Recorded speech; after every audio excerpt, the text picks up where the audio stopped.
Salamat, Kuya Alan. Salamat sa kapatid ko dahil lagi siya nakasuporta sa amin. Salamat, Ate Tia.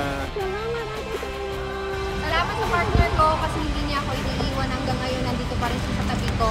I love you. Salamat sa kapatid ko. Salamat sa asawa. Salamat po sa aking pamilya. Salamat sa manalo sa wala sa partner ko. Salamat po sa magulang ko. Salamat sa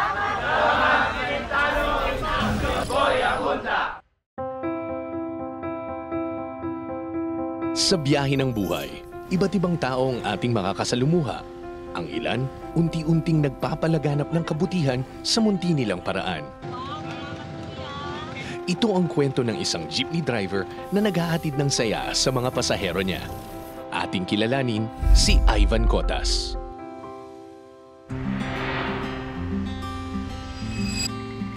Magkakilala kami ni Ivan mga 11 years na po. Ang pagkakilala ko kay Kuya Ivan, masyado siyang selfless. Masyado inuuna niya muna yung iba bago yung sarili niya. Bago mag-lockdown, doon ko po siya nakilala ng husto. Wala kaming hanap buhay, bawal lumabas. Nag-design po ako nga, yung jeep ko, service namin mamili ng isda. Wala siyang kita. Pag-uwi, di sinamahan ko. Yung pala, pag yung mga walang pagkain, binibigyan din niya. Sabi niya, wala kaming pambili. Utang na lang o wala. Sabi niya, siguro libre na lang. Ubos yung paninda. Minsan umuwi, 300 lang yung tubo, 200. Sabi niya, basta may pangkain lang tayo, okay lang. Makatulong man lang tayo sa walang wala. Sabi ko, labis kong pagpasalamat sa kanya nga, ganyan siya sa mga tao.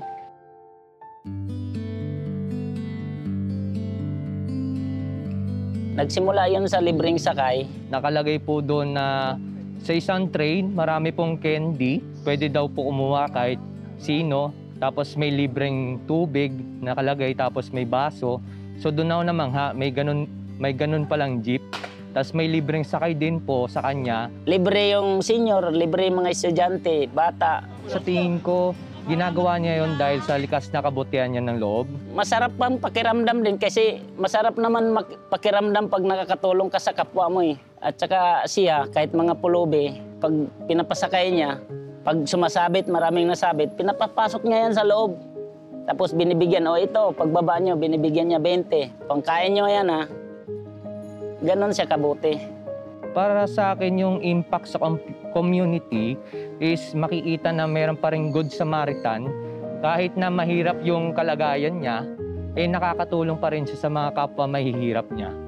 At mas mahirap pa sa kanya.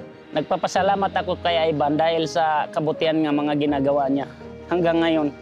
Nagpapasalamat po ako kay Kuya Ivan dahil sa kanya, nakita ko na meron pang natitirang mabuting tao na hindi tumitingin sa kalagayan ng estado ng buhay para makatulong.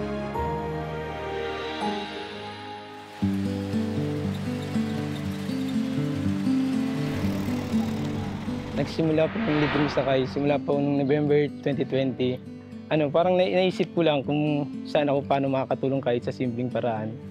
Kasi naghahanap lang din ako ng paraan kasi nga ayun lang yung hanap buhay ko eh. Jeep, kung paano ako makakatulong kahit sa simpleng paraan, yung mapapasaya ko yung mga pasahero ko, yung mga sasakay sa jeep. Tapos ayun nga, nagsimula na siya.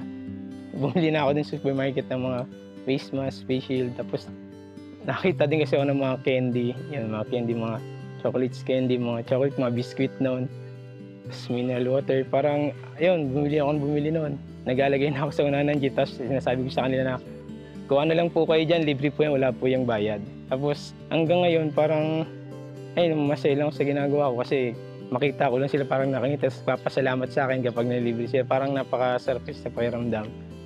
Tapos ginagawa ko, dinadaan ko lang sa dami ng ikot para ayun, parang matugunan ko siya yung ginagawa ko. Yung senior kasi noon, naalala ko, laging mamiti ng ulo. Ang naisip ko na ilibre ko na lang sila.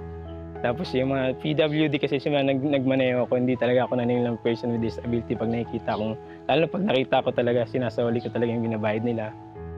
Tapos yung buntis kasi nga, ang tagal na nung asawa ko, 11 years na kami noon, mahigit, hindi pa kami nagkaka-baby.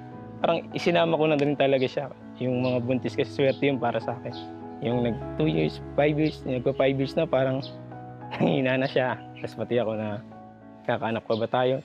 Noon, may magti 10 years na kami yun na akala talaga namin wala na kaming pag-asang dalawa. Tapos, pero ang ginagawa lang talaga namin yung palagi talaga kami nagdadasal parehas niyan. Hindi namin nawawala sa amin yun. Talagang kinakausap namin si Lord na na sana bigyan niya kami kahit isang anak. Tapos nga po, hindi namin din akalain na nung pinag-college ko po kasi yan pagkatapos po niya ng college, may 30. Mga ilang araw po, mga 5 days po yata, nalaman po namin na nabuntis siya. Kasi sa pinakamasayang araw namin kasi nga, alam mo yun, sa 11 years mahigit na nagsasama kami, wala kaming baby. Hindi na kami umaasa talaga pero nagdadasal pa rin kami palagi. Doon tuloy siya dumating. So yun, meron akong 2 months old na baby. Sobrang sarap siya, parang lalo na yung nakita ko na yung anak ko nung nilabas. Tagal ko na talagang pangarap siya eh. Sobrang tagal na, yun yung parang naging pangarap tuloy namin na na natupad. Siguro po yung naging sikreto namin yung tumawag po palagi sa taas kay Lord. Kasi kung wala po yung lagi sa gitna namin siguro baka matagal na kaming magkaiwalay. Hirap din kasi nung wala talaga kayong anak no, sobrang tagal nyo na. Tapos, alam mo yun, hindi mo akalain na, hingi sa kanya ng tapos hindi agad na pero hindi kami sumuko. Talagang, nagdadasal lang talaga kami sa kanya palagi. Siya rin ginawa namin talagang sa gitna namin para hindi kami magkahiwalay talaga.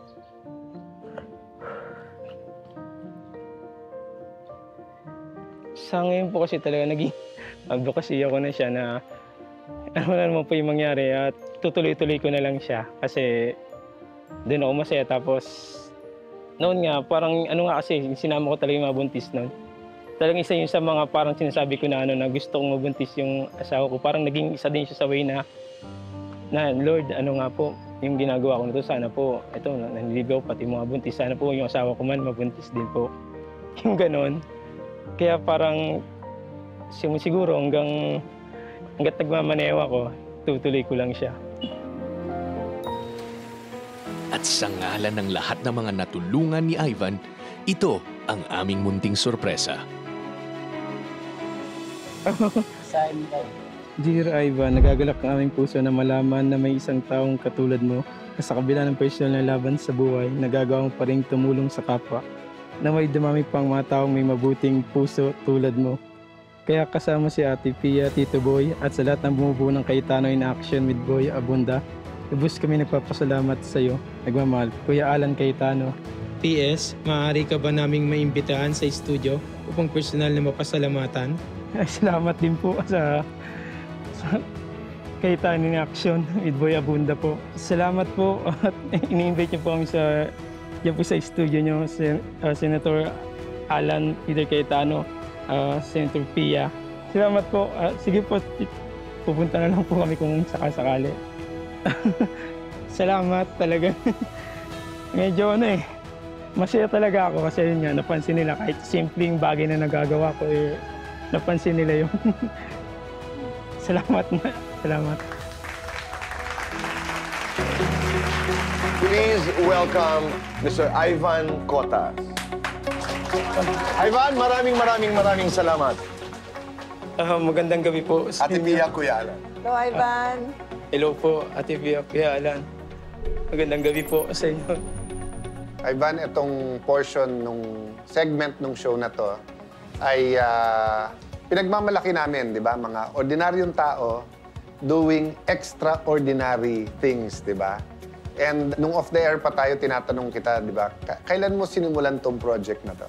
November 2020 po. Kasagsagan ng lockdown pa po noon. Nung pandemic. Opo, pandemic po. Oo. Kaya lalo akong napahanga at lalo ko nasabi, Kuya Boy, na extraordinary kasi sabi nga nila, di ba, pag may calamity, it brings out the best and the worst sa mga tao. The best kasi definitely hirap ka rin doon kasi wala masyadong pasahero. Opo. Tapos magbibigay ka pa ng libre. Kasi during that time, mahirap hindi isipin yung sarili mo at sarili mong pamilya. So anong pumasok sa mind mo? Bakit gusto mo pang tumulong sa iba? Kasi po yung siguro po nga po kasi yung mama ko po, maliit po kami. Nakikita ko po siya na ano po, kapag yung kumakain po kami sa labas, kunyari, tapos nakita po kami ng mga batang lansang, ng matatanda. Alam niyo po yung kahit hindi na po siya makakain mo, ibigay niya lang po yung mga, yung pangangailangan ng mga tao na yun. Na yun po yung parang naging inspiration ko po sa buhay. So ito parang tribute mo rin sa nanay mo? Opo. Ba't naisip mo yun na doon mismo sa loob ng jeep mo? Bali po kasi yun na po yung hanap buhay ko. Esay ko kung nag-iisip po kung paano po makatulong kahit po sa simpleng paraan. Yung mapasaya ko po yung mga taong nasa paligid ko, lalo't pandemic po. Pero Ivan, may tanong lang ako. Nung kasagsagan ng COVID, di meron ka doon mga face shield at masks, no? At saka may mga candy ka. So sila, libre yon sa sumasakay. Opo. Pinamimigay mo yon. Opo. Pero nagbabayad sila ng pamasahe. Bali po, pag may mga nilibre ko po yung mga PWD po, no? At saka mga buntis, senior bata. citizen, mga bata, pati nga po yung mga estudyante, no? Nililibre ko na rin po nun, eh. Kasi parang mas nakikita kong kailangan po nila yun. So paano yung kinikita mo? Ginagawa ko po noon, umiikot na lang po ako ng mas marami. Lumalagpas lang ako sa 12 hours, 14 hours, 15 hours para mas para mapunuan ko po yun. Oo. Maraming salamat. Salamat din po. Salamat din po sa inyo. Pati po kay Alan. Evan, may gift kami sa'yo. Konting cash para makatulong pa sa personal mong pangangailangan. May bago kang baby. Tapos, kung may bahala ka. Pero para sa'yo to, ha? So, salamat po. pwede mong gamitin sa karagdagang tinutulong mo sa iba. Tapos ito pa, Ivan, sa'yo lahat yan. Salamat po. Salamat po. God bless po. Ivan, maraming salamat. God bless you. God bless din niyo po. Maraming salamat. Mga katanungan sa karapatan ng isang tatay. Sinagot natin sa yes or no sa pagbabalik ng Cayetano in Action.